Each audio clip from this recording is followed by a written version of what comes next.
สิ่งสีมาลีเหล่านั้นหากมาหลงรักไม่เพียงเดียวไปจะควันตา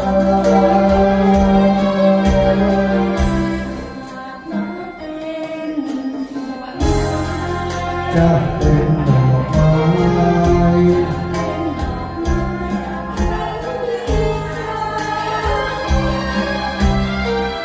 จากน้องนั้นคือดอกฟ้าสุขวาสนาจะคว้าช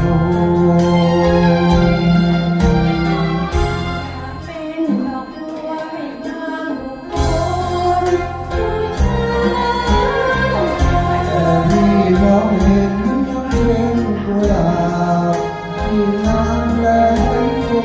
ง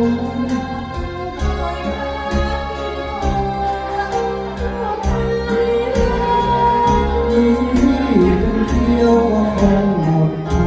นเพราะรักลงรามเสียตากับใจ